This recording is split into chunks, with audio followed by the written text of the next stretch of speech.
Okay, សួស្តីអ្នកទាំងអស់គ្នាខានជួបគ្នាយូរហើយជាមួយនឹងវីដេអូរបស់ខ្ញុំអត់សូវដែលបានចេញវីដេអូទេ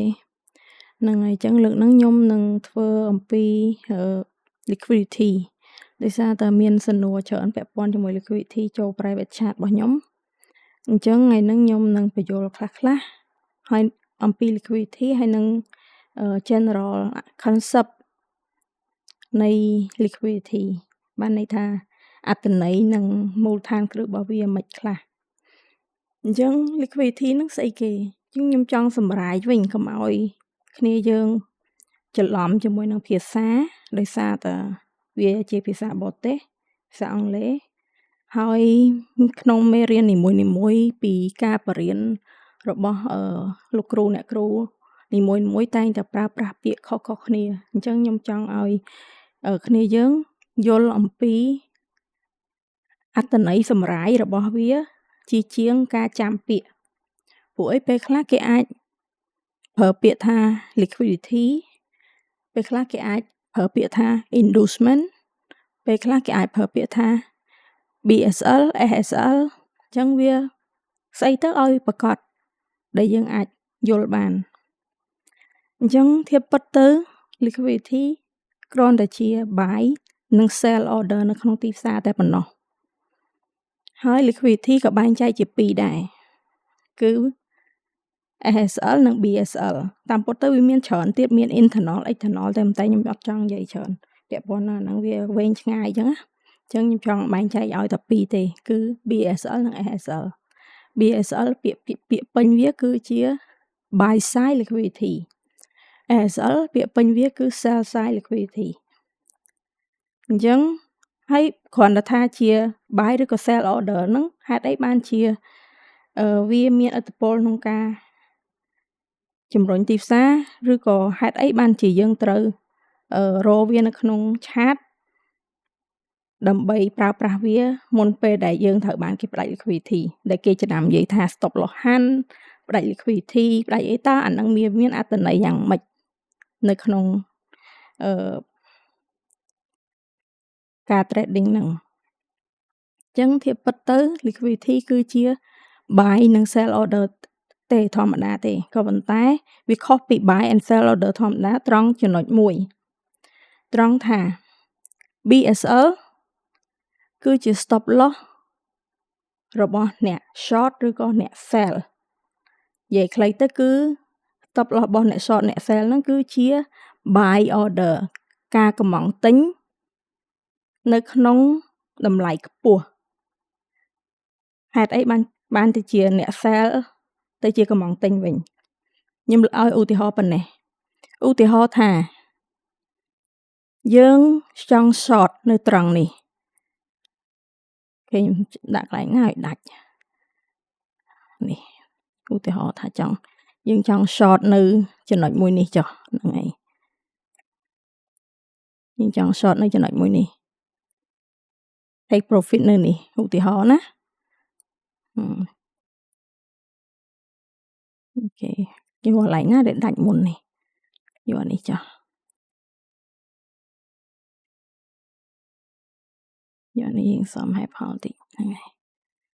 អូខេអញ្ចឹងខ្ញុំបញ្យល់ផងថាបើសិនជាយើងជាអ្នកលក់ឬក៏ shorter យើងកំពុង short បានន័យថាយើងដាក់លក់នៅក្នុងតំបន់មួយនេះណាយើងដាក់លក់ក្នុងតំបន់មួយនេះនៅក្នុងតម្លៃ29.11ហើយយើងចង់ take profit នៅខាងក្រោមនេះឧទាហរណ៍អញ្ចឹងនៅពេលដែលវាបោះឡើងផុតពី29.11ហ្នឹងគឺយើងខាតហើយអញ្ចឹងបានន័យថាយើងលក់នៅនេះដើម្បីទិញ back នៅនេះ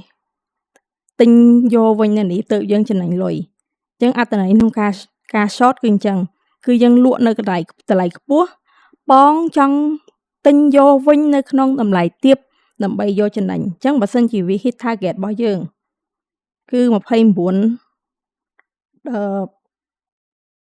ហ្នឹងហើយយើងទិញយកទៅប៉ុណ្នេះគឺខុសគ្នាចំនួន10លេខចំនួននេះបានលេខនេះជប់ខ្ញុំវាស់សិន ខុសគ្នា20លេខ20លេខជាងអញ្ចឹងឧទាហរណ៍ថាយើងលក់នៅនេះទិញយកនៅខាងក្រោមនេះវិញយើងចំណេញ20លេខតែបើសិនជាវាខុសពីការនេះរបស់យើងពីការចូលរបស់យើងបានន័យថាយើងត្រូវកន្លែង stop loss របស់យើងនេះគឺយើងត្រូវទិញយកវិញ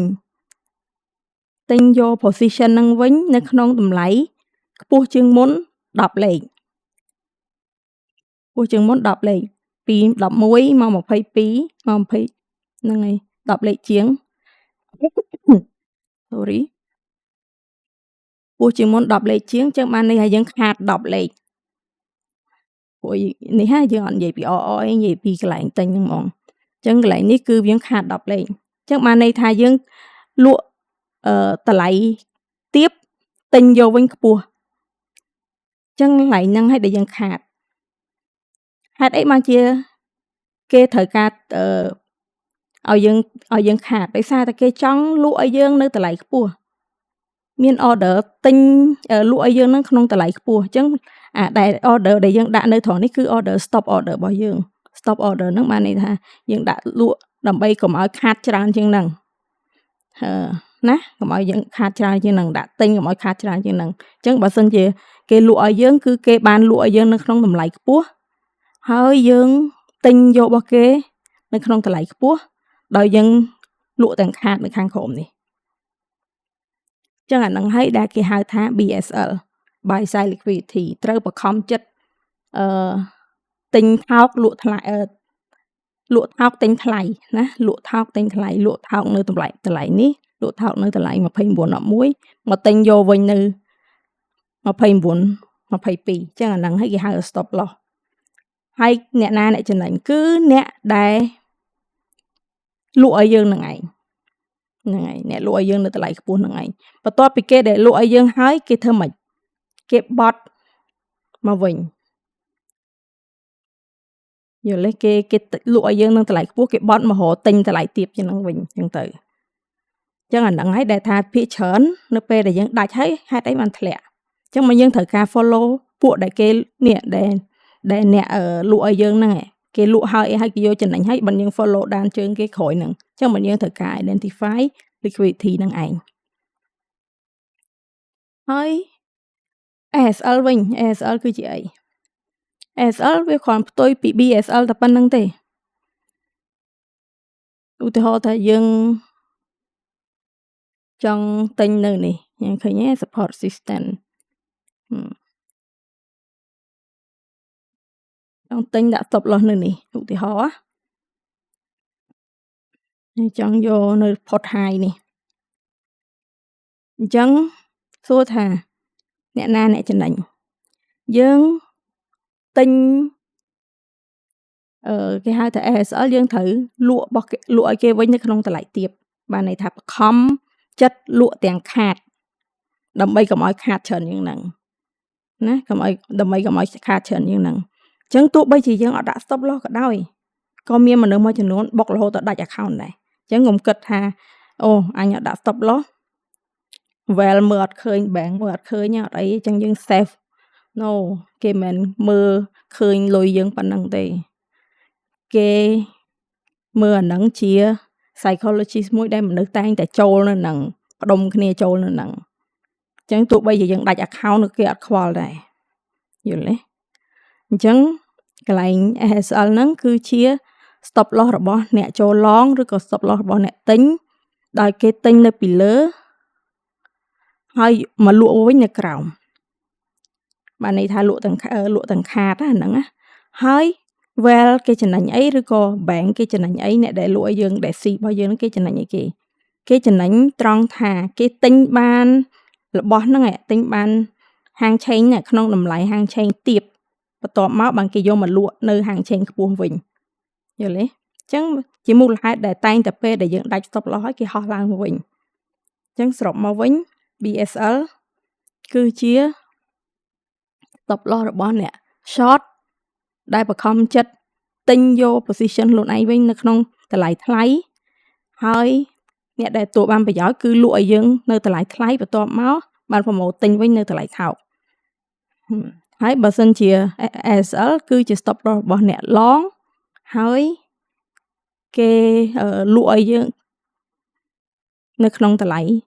គេទិញយកវាយើងនៅក្នុងតម្លៃថោកបន្ទាប់មកគេយកមកលក់តម្លៃថ្លៃអញ្ចឹងយើងជាអ្នកខាតអញ្ចឹងនឹងជាមូលហេតុដែលយើងត្រូវ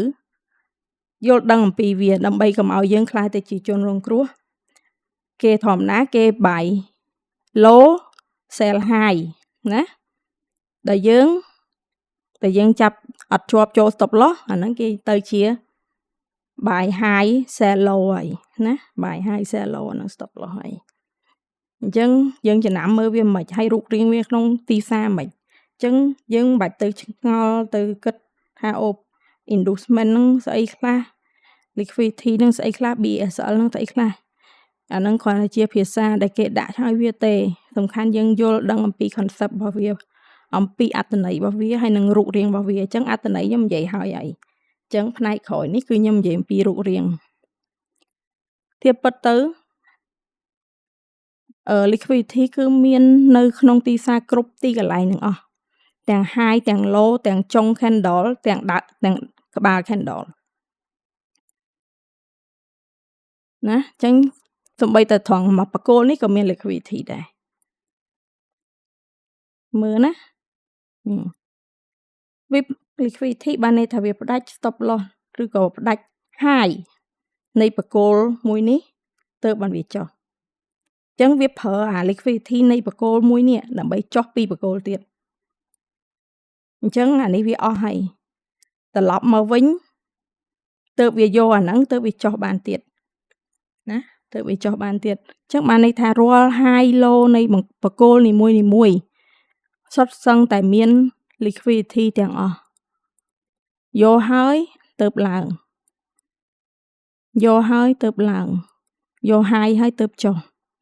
ចឹងរាល់ high និង low នៃបកគោលនីមួយគឺក៏មាន liquidity ដែរ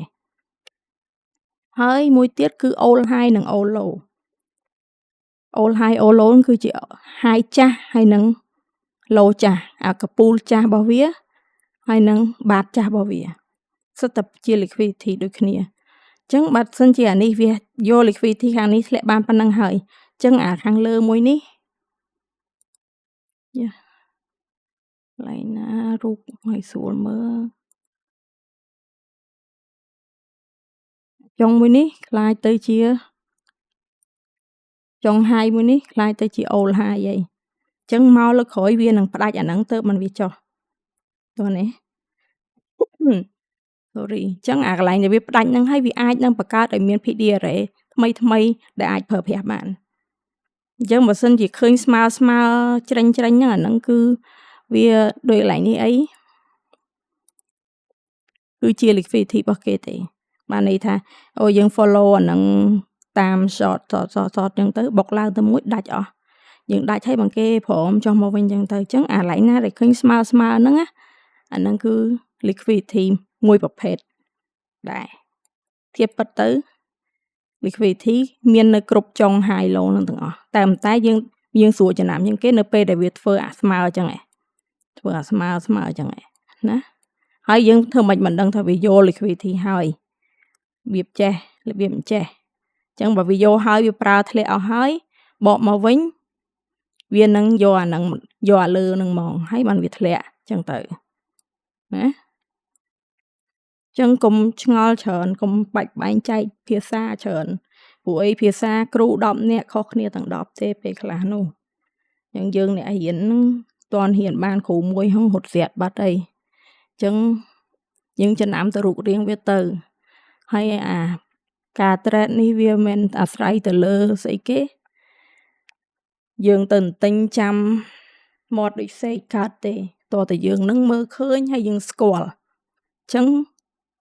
អីដែលសំខាន់គឺ concept behind អត្ថន័យ behind អា liquidity ហ្នឹង LQ ហ្នឹងឯង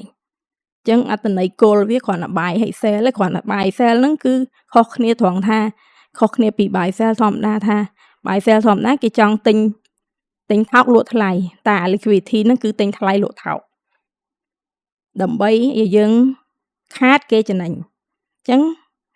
ដើម្បីឲ្យយើង follow ជាមួយអ្នកចំណេញបានតើតើយើងចាំឲ្យអ្នកចំណេញហ្នឹងគេស៊ីចំណេញសិនចឹងបានន័យយើងចាំឲ្យគេយក liquidity សិនទើបយើងចូលតាមគេក្រោយចឹងទៅណាទើបយើងចូលតាមគេក្រោយចឹងឃើញស្មើចេះកុំដេញពេកសម្រាប់ឆ្វាច់ទៅអស់ហើយហ្នឹងហើយញ៉េ sweep ហើយបង្កើតអីមួយទៅកើត OB ធ្លាក់មកចឹងទៅអាហ្នឹងមានត្រូវការ indicator អីច្រើនទេសំខាន់ធ្វើឲ្យហាត់យើងស្អាតភ្លឺទៅ clean ទៅយើងជួយចាក់អាងឹតក៏ដាក់អាងឹតទៅស្រាច់ទៅយើងហ្នឹងហើយឃើញទេតើផ្ដាច់ហើយបិណ្ឌឡើង sorry ហើយភាគច្រើនអាការដែលវាផ្ដាច់វាអីហ្នឹងកន្លែង liquidity ដែលធំកន្លែងដែលវាmajor liquidity ហ្មងភាគច្រើនគឺត្រូវបានផ្ដាច់នៅក្នុងម៉ោងព័ត៌មានណាអញ្ចឹងមិនមុនម៉ោងព័ត៌មានវាអត់ផ្ដាច់ទេដូចថ្ងៃនេះទៅថ្ងៃមុនថ្ងៃសុក្រនេះហើយវាមានផ្ដាច់អីច្រើនទេវាធ្វើដូចស្មើអានេះក៏អត់មានផ្ដាច់ដែរនៅសល់ low ទៀតនេះក៏អត់មានផ្ដាច់ដែរអត់ទាន់ផ្ដាច់ទេគេសេវទុកម្ដងអញ្ចឹងណាហ្នឹងហើយអានេះដូចគ្នាចឹងដែរ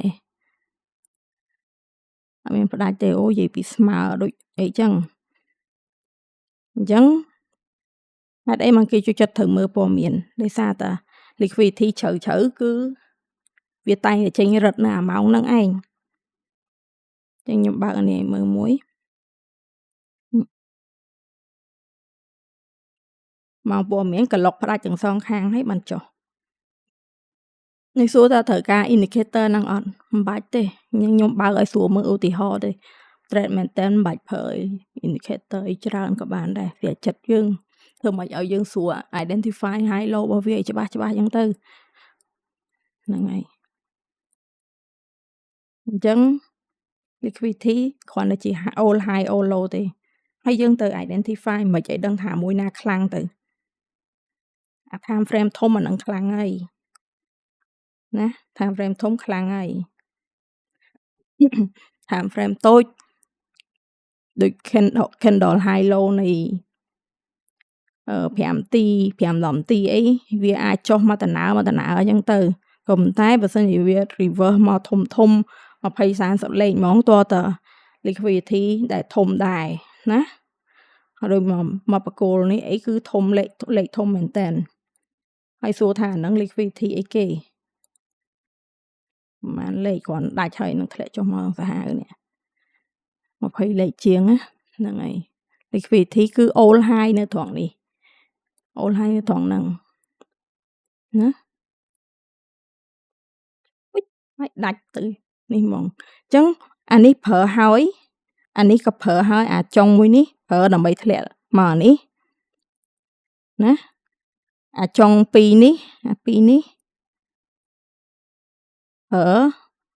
វាអត់ទាន់ប្រើវាសេវទុកដល់ម៉ោងព័ត៌មានគឺវាធ្វើឡើងស្មើជ្រេញដល់ម៉ោងព័ត៌មានគេធ្លាក់មកដំណើរមកដល់នេះសម្អាតអានេះស្អាតហើយគេឡើងទៅវិញយកលើហ្មងអញ្ចឹងបានន័យថារាល់ high low ហ្នឹងគឺសុទ្ធតែជា liquidity ដែលគេយកហើយទើបបានវាអាចតម្លាក់ថ្លៃឬក៏ឡើងទៅវិញបានបើខាងក្រោមសម្រាប់យកឲ្យឡើងបើខាងលើសម្រាប់យកឲ្យធ្លាក់អញ្ចឹង liquidity major liquidity អាចមាននៅក្នុងprevious day high previous day low previous week high previous week low previous month high previous month low ហើយ previous ហ្នឹងយើងទៅមើលមិនយើងទៅមើលនៅ candle ហ្នឹងទៅមិនបាច់ទៅរកអីចាប់យើងទៅមើលនៅ daily មើលអីហ្នឹងទៅណា high low daily high ប៉ះ daily high ធ្លាក់មក daily low ឡើងទៅវិញយក daily high មិនធ្លាក់មកវិញញ៉ៃ ranking ក៏ដោយក៏ត្រូវ see high low ដែរមើលនេះដាច់អានេះហើយទៅបានឡើងអញ្ចឹងនៅក្នុង time frame ធំតាម time frame ធំអា time frame តូចតាម time frame តូច time frame ធំមូធំទៅ time frame តូចមូបានតូចអញ្ចឹងទៅណាវាស្រេចទៅលើទំហំ time frame ទេ ហើយសម្រាប់ liquidity ទាំងអស់ហ្នឹងបើសិនជាឆ្ងាយត្រូវការព័ត៌មានធំអញ្ចឹងទៅសម្រាប់ឲ្យយើងចូលឲ្យគេផ្ដាច់បានលេខធំអញ្ចឹងណាហ្នឹងហើយអញ្ចឹងយើងវិលមកឆាតរបស់យើងវិញដូចត្រង់នេះអីយើងមើលឃើញឡើងញ៉ៃអញ្ចឹងអញ្ចឹងកន្លែងនេះដែលខ្ញុំឃើញថាវាជា high មួយមុនបងវានៅកន្លែងនេះវាអត់បានប៉ះជាមួយអានេះទេអញ្ចឹងកន្លែងនេះគឺស្មើគ្នាតែម្ដងស្មើគ្នាជាមួយនឹង high នេះអញ្ចឹងអានេះកើតទៅជា equal high ណាកើតទៅជា equal high អញ្ចឹងកន្លែង high ហ្នឹងខ្លាំងតែជាមូលហេតុដែលខ្ញុំដាក់ alert នៅហ្នឹងដែលជាមូលហេតុដែលខ្ញុំដាក់ alert ហ្នឹងយប់មិញម៉ោង 10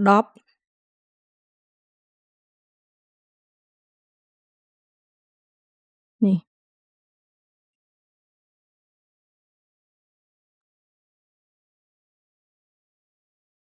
ដល់កន្លែងហ្នឹងវាលោតហ្មងប៉ះត្រូវត្រង់ហ្នឹងតិច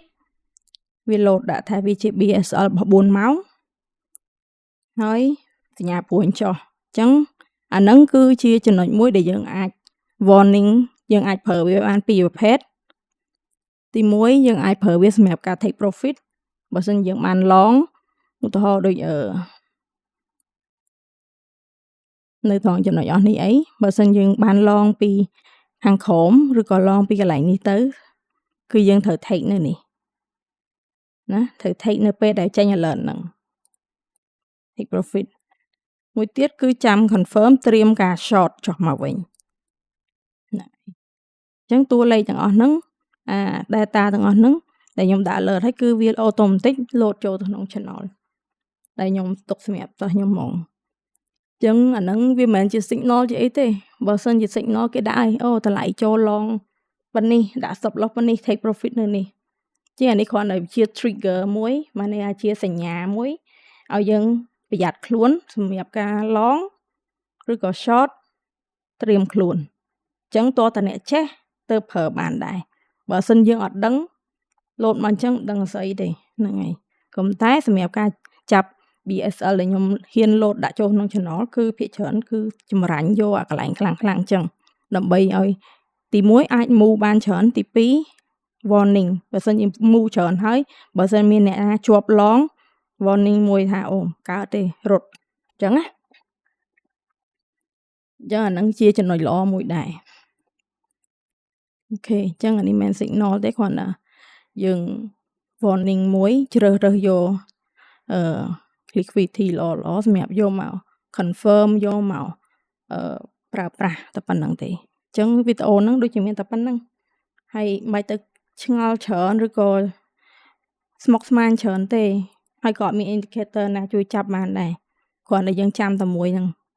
វាជា order sell order លក់គ្រាន់ថាវាជា order sell លក់ដែលយើងចង្រៃតិចត្រង់ថាលក់ថោកតែយកទៅទិញទៅថ្លៃហ្នឹងហើយទិញថ្លៃលក់ថោកហ្នឹងហើយធ្វើម៉េចឲ្យយើងខាតហ្នឹងឯងអញ្ចឹងយើងតាមដានវាដើម្បីអីដើម្បីជៀសនឹងចាំយក profit ជាមួយនឹងអ្នកដែលផ្ដាច់ stop loss យើងហ្នឹងឯងតែធៀបពិតទៅខ្ញុំដឹងអាណាអ្នកផ្ដាច់ទេខ្ញុំចេះតែមើលឲ្យរៀនតាមនឹងដែរហ្នឹងយើងអត់មានណាគេដឹង back story mechanical នៅក្នុងទីផ្សារហ្នឹងច្បាស់លាស់ដូចថ្ងៃទេថាតាមគេបរៀនតគ្នាដែរហ្នឹងហើយអញ្ចឹងសម្រាប់វីដេអូហ្នឹងមានតែប៉ុណ្្នឹងហើយមានអីផ្ដាំមួយត្រង់ថាថ្ងៃ9ថ្ងៃហ្នឹងហ្នឹងហើយថ្ងៃស្អែកថ្ងៃ9នឹងមានការផ្លាស់ប្ដូរម៉ោងវាហៅថា daylight saving time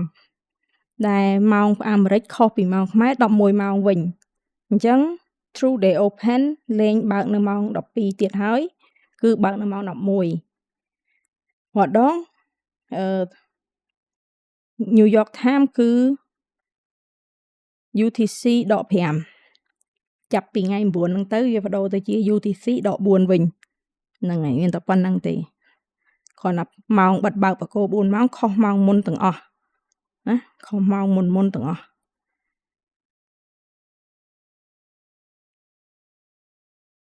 បន្តិចខ្ញុំរកមើលអាម៉ោងហ្នឹងសិននេះម៉ោងបិទបើកបកគោកាលមុនឥឡូវហ្នឹងនៅក្នុងថ្ងៃបច្ចុប្បន្នហ្នឹងគឺម៉ោង9បិទបើកបកគោណាម៉ោង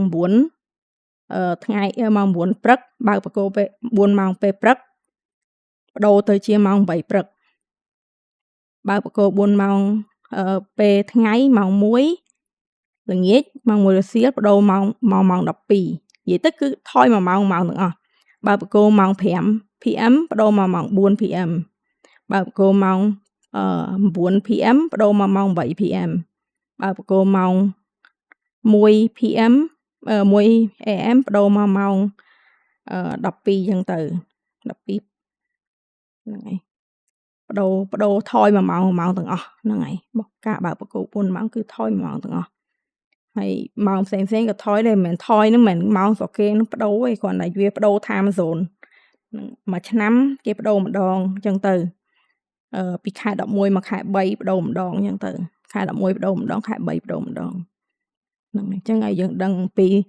ការផ្លាស់ប្ដូរហ្នឹងហើយពេលខណៈពេលវាផ្លាស់ប្ដូរហ្នឹងប្រហែលជាញ៉ៃបន្តិចចឹងយើងចាំមើលនិងប្រយ័ត្នប្រយែងទាំងអស់គ្នាក្នុងការចូល trade ចាប់ពីថ្ងៃច័ន្ទទៅនឹងមានការផ្លាស់ប្ដូរម៉ោងបិទបើកបកគោហើយខ្ញុំបន្ថែមទៀតហេតុអីបានជាយើងត្រូវការដឹងម៉ោងបិទបើកបកគោ4ម៉ោងគ្រោះថ្នាក់ណាសម្រាប់ការបិទបើកបកគោ4ម៉ោងអូខេពងធ្លាក់ចឹងបើកបកគោថ្មីភ្លាមបើកឡើងទៅវិញវូណាឃើញទេពងធ្លាក់ចឹងសតចឹងអត់ដឹងម៉ោងបិទបើកបកគោឡើងទៅវិញវូពងតឡងអត់ដឹងអាហ្នឹងដល់គោលដៅដល់ម៉ោងបើកបកគោថ្មី sweep high មួយធ្លាក់វិញវូចឹងណាពងតឡងសុបាយចិត្តចឹងហ្នឹងហើយហូរឡងនៅបកគោនេះអីវ៉ាន់នៅបកគោនេះអីវ៉ាន់ចឹងបើកបកគោថ្មីធ្លាក់វឹងតបលោះបាត់មិនគេឡើងទៅវិញយ៉ាចឹងចឹងមិនថាម៉ោងបិទបើកបកគោសំខាន់ព្រោះ4ម៉ោងបិទបើកបកគោ4ម៉ោងក្នុងមួយថ្ងៃវាបិទបើក6ដងព្រោះ4ម៉ោងមាន20មួយថ្ងៃ24ម៉ោងមាន6ដង6បកគោអញ្ចឹងយើងត្រូវចាំម៉ោងនឹងដែរឃើញទេអញ្ចឹងបើយើងប្រើម៉ោងបូក7យើងត្រូវ convert យើងត្រូវដឹងថាម៉ោងហ្នឹងវាផ្លាស់ប្ដូរនៅក្នុងម៉ោងស្រុកយើងម៉ោងស្រុកគេបើកនៅតែដដែលទេប៉ុន្តែអាស្រុកយើងនេះវាបដូរ time zone ហ្នឹងហើយតែប៉ុណ្្នឹងទេអញ្ចឹងប្រយ័ត្នប្រយែងអ្នកគ្នា see you នៅក្នុង DST time ថ្មីថ្ងៃច័ន្ទ